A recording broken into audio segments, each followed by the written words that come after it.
Alright, what's going on, guys? Trev back again, here to bring you another video. This one's going to be doing my weekly review for this week's episode of the Walking Dead television series. This is for Season 8, Episode 5.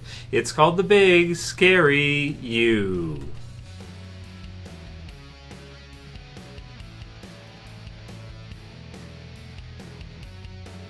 And like I said earlier this week, I am doing a t-shirt giveaway. I saw some sweet Walking Dead shirts, which I think are awesome for Christmas. So have a smashing holiday, right? You got Negan, and then you got Lucille wrapped in Christmas lights. So that's fun. So Santa Negan. So going to be giving away a few of these over the next few weeks. I'll give away one this week.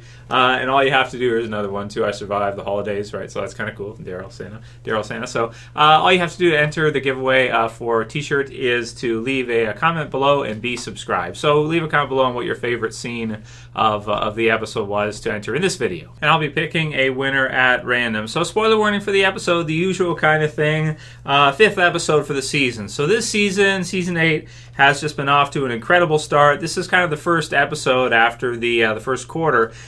We were told earlier from Scott Gimple, the showrunner, in interviews, even during the summer, that the first 4 episodes of The Walking Dead Season 8 were going to be the most action-packed. They were going to be the ones that were like non-stop, start to finish.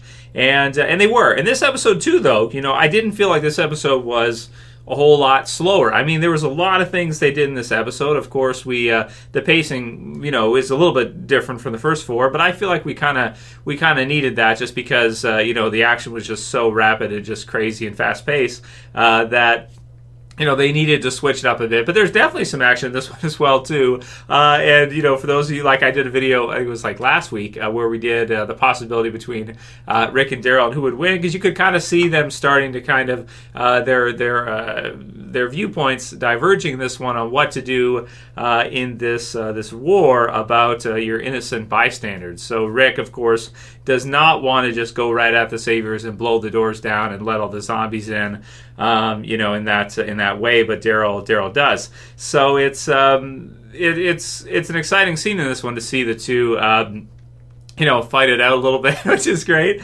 And because I was wondering, like, okay, who do you go with to win? And in this one, it's kind of like the way they did it in the episode is kind of like Rick kind of wins because he gets him away from him and he throws him, and then they kind of explode. So his objective is accomplished, but Daryl kind of wins the fight, right? So chokeholds are illegal, which is really cool because that, if you didn't catch it, if you heard it before somewhere and it didn't kind of ding for you, that's going back all the way to season 1 where you have Rick, Shane, and Daryl, and Daryl says that. So Daryl says chokeholds, hey man, chokeholds are illegal.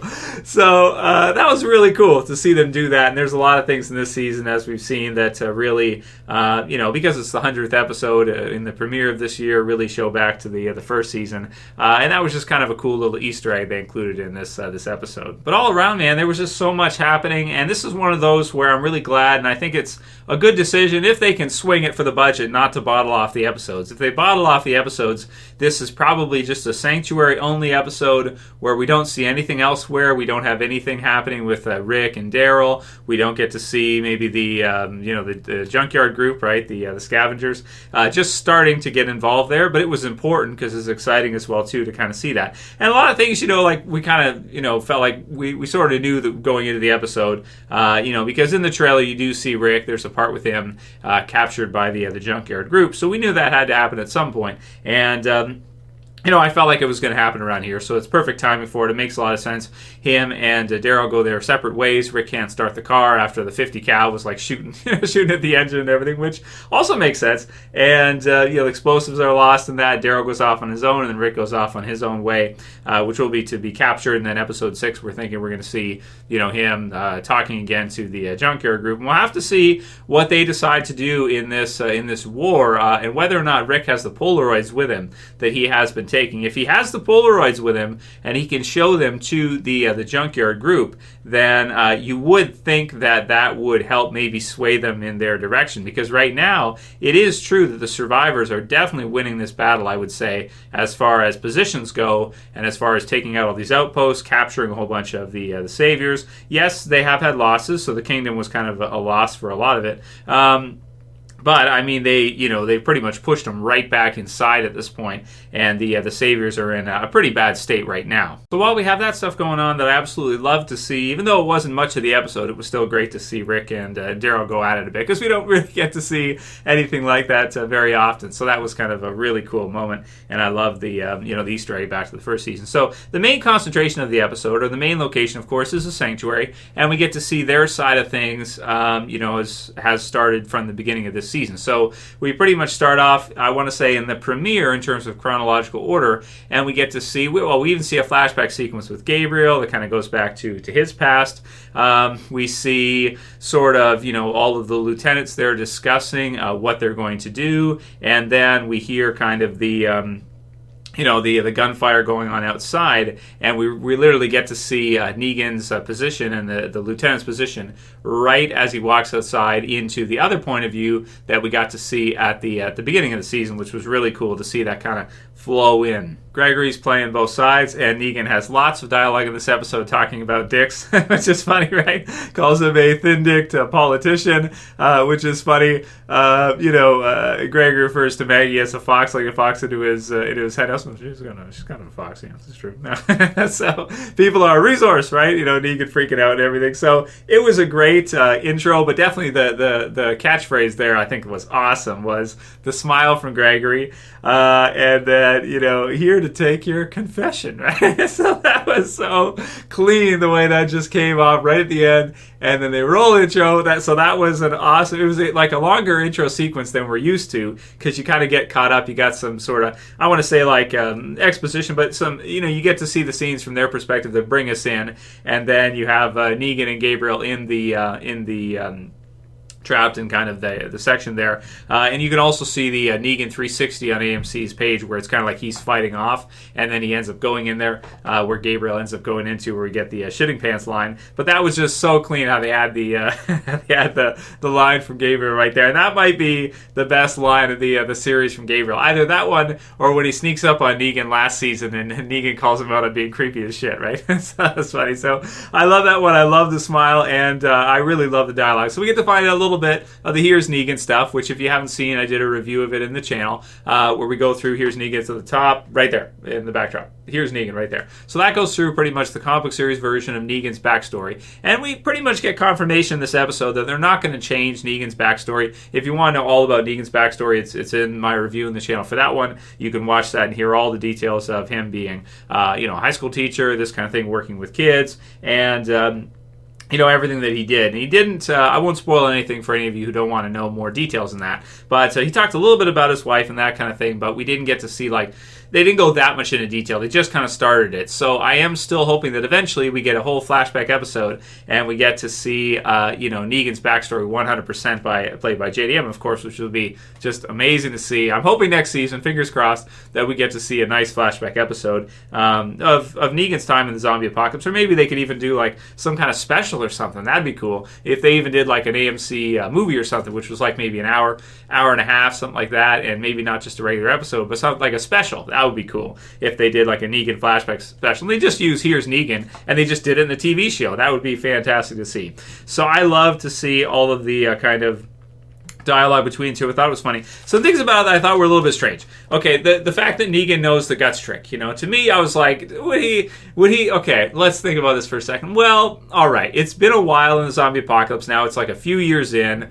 We'd have to check the timeline to see exactly how long in terms of TV series time, but I want to say it's at least probably 3 years, something like that in terms of a time frame since the zombie apocalypse started. Negan has interacted with, I want to say, probably thousands of people over that time. Hundreds of saviors, but thousands of people overall. Is it possible that someone informed him of the guts trick throughout that time? I guess so. I guess that's fair if you think about how many people he interacted with. It's just that it kind of comes to me as something that kind of should be special, and maybe only certain groups should figure that out, and maybe other groups maybe never figure that out, right? Like Rick and the others figured that out pretty early on, but maybe some of the rest never quite did. Although, it does kind of seem to come up once in a while, like you have in season 5 where Michonne is killing the zombies, and there's so much blood on her that the other ones start to kind of pass her by. So maybe it is something that if Negan's going around bashing zombie heads with the bat like crazy, that he just gets blood splatter everywhere. And eventually he figures it out. So, he figures out the gut trick on his own. So I don't know. I just thought it was a little bit convenient. I was like, I'm not sure if he would know that. Like, should he know that, right? But I guess you could say, like, okay, you can fill in the blanks there and say, well, he's bashing skulls in with bats all the time. He's gonna get some blood splatter, and it could be a Michonne situation, or maybe somebody else told him about it along the way. So that's cool. So I liked all the stuff with Negan being trapped with Gabriel. Thought that was really cool. Thought them getting in was cool. But one thing I've noticed, and this is something that I've been kind of bringing up in my videos the last couple of years, is that they have to do more to get the same response out of the audience. Like in this episode, they have the guts thing, and I felt it in myself too. As I'm watching the guts thing, I'm like, yeah, this is pretty exciting. But it wasn't like No Way Out, like, crazy exciting. Or some of the stuff they did earlier on with the guts stuff exciting. Because the thing is, it's been done before so many times. This might be the tightest it's ever been, even tighter than start to finish in season 6, or some of the earlier times like Glenn and Rick going down, and it starts raining. So this might be the tightest it's been, but again, because it's been done before so many times, it was exciting, but it wasn't like killer. It wasn't like amazingly exciting because, again, it has been done before quite a few times. So it was cool to see kind of the two of them kind of moving through the zombie pile up, so to speak, and kind of getting through it. It was pretty exciting when Gabriel falls down. For a second there, I did think like, oh man, are they going to kill Gabriel? And I did like afterwards how he's kind of like deathly ill, it looks like, or very sick with Eugene. At first, I thought he might be playing some kind of trick and then trying to escape, but you see his skin's all discolored and stuff like that. He's hallucinating. It sounds like he doesn't really know what's going on. And, getting Dr. Carson out of there, but he just doesn't look good. I don't think you could really fake that look. When you look that bad, it's like, okay, clearly he's saying that, if we get Dr. Carson back, get him out of there, like, help him escape or something. But at the same time, too, I read it as like he looks very ill. He's clearly not faking from the looks of things. And that also would make sense, too, because you have all that, gunk on you, like Negan describes it, right? All dried and everything in the heat, and, roaming around for a couple years or however old some of these zombies are. And, yeah, you could get an infection. You could get sick very quickly if you ingest any of it, and even your skin has pores, right? So it can even absorb in your body through your skin, things like that. Any portals into your body, your mouth, your anything, right? So is what it is. So it's a pretty cool scene. I did like that. Some pretty good stuff with the lieutenants in this episode. I thought Simon was pretty good. I liked him. Regina, I thought, was kind of a standout from this one because she's kind of a new lieutenant that we've never seen before, so far as I can remember. I don't think she was in season 7, so she's kind of a new one that's kind of right up there. But she felt very in place. She felt like very strong, very fearsome, and especially when she shoots off at the end, kills somebody, right? Looks like, and then Negan kind of comes, walks right in, right? That's just sweet. Thank God for you, Negan, right? So thank God for you, and so that was kind of cool too. So it's kind of like, he kind of shows Gabriel that, he's not all that bad, right? And maybe for the audience as well, too, which is a good thing for this episode because of kind of where you want to take the character, where you want to take his arc, right? So on the back of Here's Negan, it says charismatic psychopath is how they kind of classify him. So he's a psycho for sure, but he's charismatic as well, too, and he can get people to believe in him, and he can get people to follow him. And, everybody wants to feel secure. Everybody who's there, all the saviors, they want to look up to somebody that seems strong, somebody that can make them feel protected, and make them feel safe, right? And that's Negan's whole thing, right? And people are a resource. So I like that as well too. That Negan, he really in this one shows that he's not just about going around killing everybody, but at the same time he does it to keep people in line, and then also he does see people as a huge resource. And, even questions of the economy before and that kind of thing. Nobody's starving, so it's kind of like, oh, he's bad, but is he all bad? I don't know. There's levels here, right? So there's levels. So that was good stuff.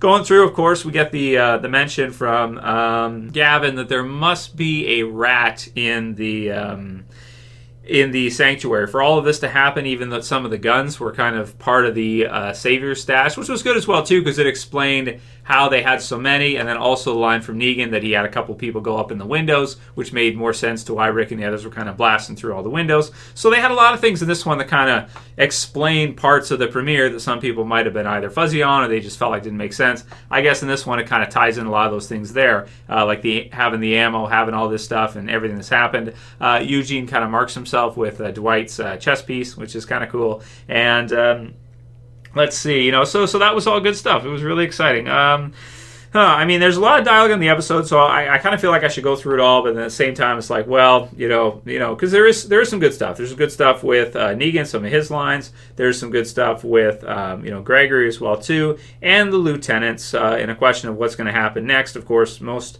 of them are going to point fingers at Eugene, Dr. Smarty Pants, and Negan wants him to kind of find a way to kind of get out of this. So we'll have to see what happens with that and whether or not Eugene is gonna survive this, and think of a strategy to help the Saviors get out of this mess, which I'm sure he will. So as far as an episode goes, I mean, I guess I'll leave it there for the review. For further discussion, we'll go to the Q&As and we'll bring up specific questions, and you guys can definitely do that. Leave any of your questions below in the comments, and we'll start compiling lists for the Q&As. No reaction video this week because I felt like this episode doesn't make sense for it.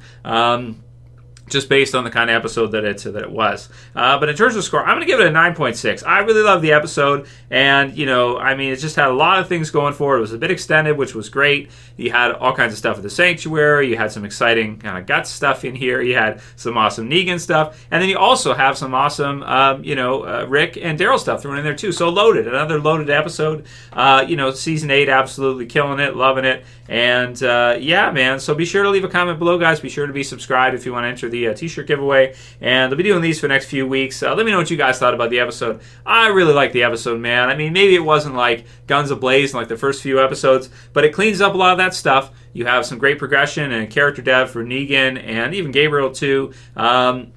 Some good setup for what's going to come most likely in the mid-season finale and pretty soon, and then some interesting stuff with Rick and whether or not he's going to get captured, which of course from the preview it looks like he will. So let me know what you guys thought about the episode. Write your comments below, and I'll be back in about half an hour to an hour with my predictions for what I think is going to happen in episode 6. Another great episode, making season 8's first half, I want to say, one of the strongest even already. We still got a couple episodes left, but few episodes left, but one of the strongest half seasons probably that they've ever done. I think, at least for me, one of the strongest that they've ever done. Stronger than I'd say already stronger than the first half of season 7. I think I can say that for sure, easily. That's it for this one, guys. Let me know what you guys thought in the comments below. I'll see you again soon for the predictions video. As always, it's Trev, and I'm saying peace. Later, guys. See ya. Well, I hope you're wearing your subscribing pants. What? Your subscribing pants. Because you're going to subscribe to this channel wearing those pants.